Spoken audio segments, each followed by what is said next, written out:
Well, can you tell me just what your role is in relation to the trust fund? Sure, absolutely. I am the Affordable Housing Program Manager of the Barnes Fund. The Barnes Fund is just the name of our housing trust fund.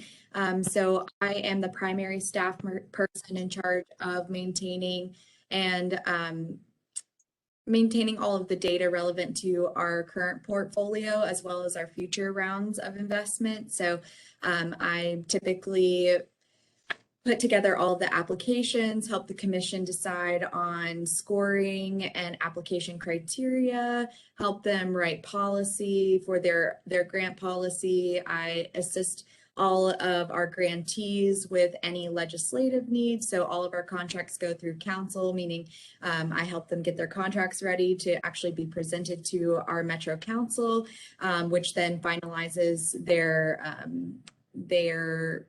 contracts and makes them effective. So I kind of guide them through that process. I do our affordability certification, and then I also assist with general operational things of the fund, like any audits that we're currently going through an audit. So I would be in charge of that. I process all of their draw requests. So when all of our payments are made on a reimbursement basis, so whenever they send those payment requests, I'm the one who typically processes them after we receive our inspector reports. So that's typically like a high level overview of all the things that I do, but day-to-day functioning of the Barnes Fund is what I'm primarily focused on. And then my boss, who is the director of housing programs, primarily focuses on housing policy and kind of expanding the tools in our toolbox. So things like our Catalyst Fund that is currently going through ARP funding to fund a Catalyst Fund, which would essentially help us, it would be managed by a third party and then help us acquire land to build and create more affordable housing or preserve it. And then things like our pilot program, our payment in lieu of taxes program, she's really focused more on kind of the policy and legislative side and pushing those things along, as well as any kind of public-private partnerships that we do that center around housing. Okay, cool. So I'm doing a story about a solutions journalism like premise, which is for a grant project we're doing on affordable housing ideas, where we look at things that are happening other places that could hypothetically be done here. And so on the state level, Alabama has a housing trust fund that has no funding. So what I'm hoping to ask you about is just like big picture, what you think the trust fund has accomplished, like what is most unique about it, and how it's working. So I guess I'll just put that to you.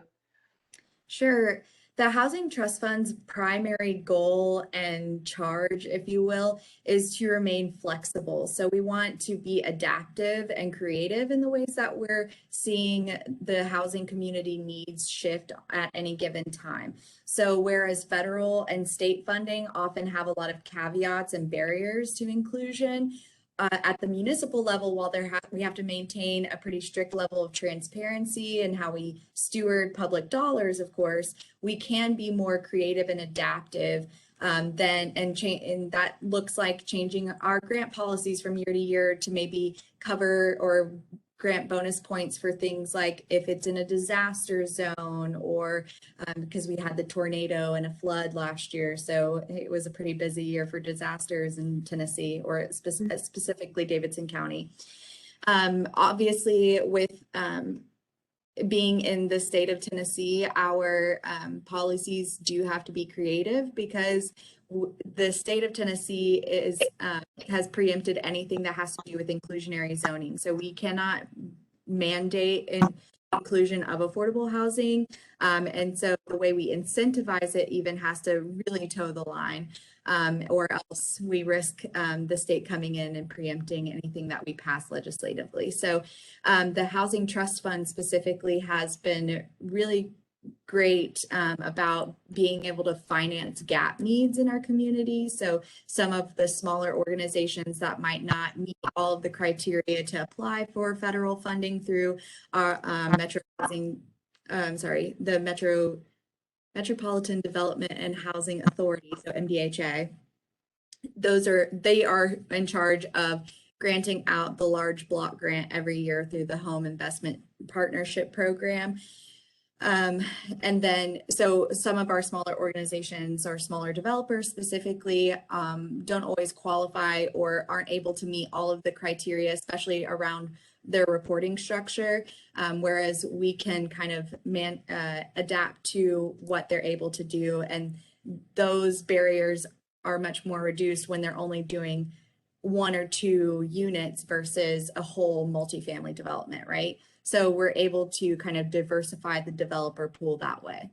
Am I answering your question, or Yeah, so I guess if I'm thinking of it also, if we could just talk in really like lay terms, like if you were going to explain to somebody like what is this fund done that's most special, and like somebody who's not knowledgeable about the policies or the kind of the way that the government works, just like what are some of the most special things you guys have done? I would say the most special thing that we're able to do on a consistent basis is our funding pool is not only developers. So I kind of break it into 2 categories. We have the folks whose mission is housing. Those are nonprofit developers and or private partnerships with nonprofit developers that specifically build the housing. In and of itself, that's what their mission is.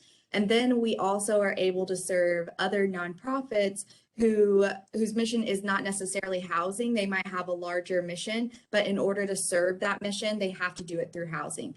So that would be organizations that specifically do things like supporting victims of domestic abuse, or women who are going through or who have previously experienced homelessness and have other co-occurring morbidities, or specifically justice-informed men who have trouble finding housing. So all of those organizations that are specifically catered to those populations that are sometimes some of the most vulnerable, we are able to help them get funding for housing to fulfill their larger mission, right? And typically they do partner with like a nonprofit developer or a nonprofit GC, general contractor, in order to accomplish that housing, because it's oftentimes very difficult to build housing. But I think that's a great differentiation of what we're able to do as a housing trust fund that at other levels of funding, you're not always able to accomplish.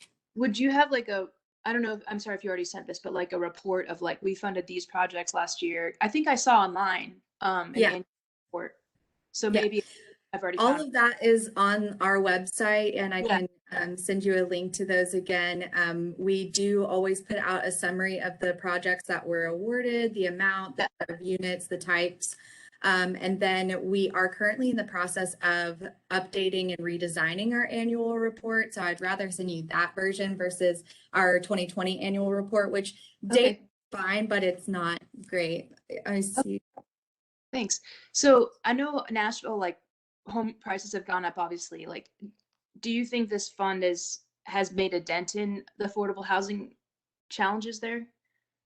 Absolutely. Without it, we are one of the most proven tools in the toolbox of affordable housing. Our Affordable Housing Task Force report that came out in February of this year stated that there was about a 1,500 gap need for units year over year, just to address the current crisis, not the expanding crisis as time goes on, right?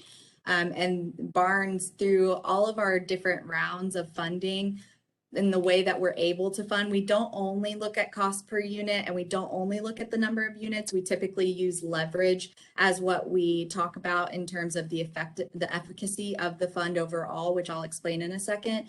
But just thinking about units, we are able to put out or fund in pipeline or construction anywhere from 300 to 500 units per round. So without us doing that, and then right now, our MDHA is going through the RAD process, so they're redeveloping a lot of their existing units. So net new, they'll be able to add some, but without the Housing Trust Fund consistently putting out new units, we wouldn't be able to address the gap needs at all. Can you tell me a little bit about the person the fund is named for, and just the story of how it came to be? Sure. It was funded in 2013. It's named after Reverend Bill Barnes, who was a longtime community activist in the Nashville community, specifically around income disparity and housing as a human right. That's about the extent of what I know of the person. He passed away a couple of years ago, but the fund was funded in 2013 by Mayor Carl Dean. It had a small investment at first and has grown over time just based on the efficacy of the number of units and the leverage that we're able to put out every year. So that's about it. There's more in the introduction of the annual report that you can pull from. Okay, and last question, like if you were, like trying to talk to the Alabama legislature about, the value of a trust fund, or what examples from your program you think could be, inspiring to another place, what would you say? Um,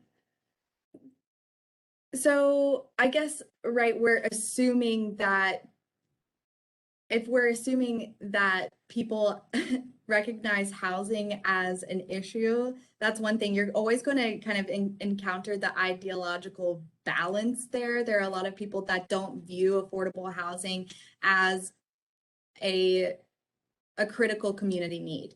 However, if we're assuming that people have even gotten to that kind of base level of understanding of how affordable housing serves our community, I think that we, sharing success stories of small developers that have been able to develop in their own communities and make an environment for specifically historically Black and underrepresented neighborhoods, especially seeing a developer from the community build housing for the current constituents of those districts and be able to support their community needs in the way that they want.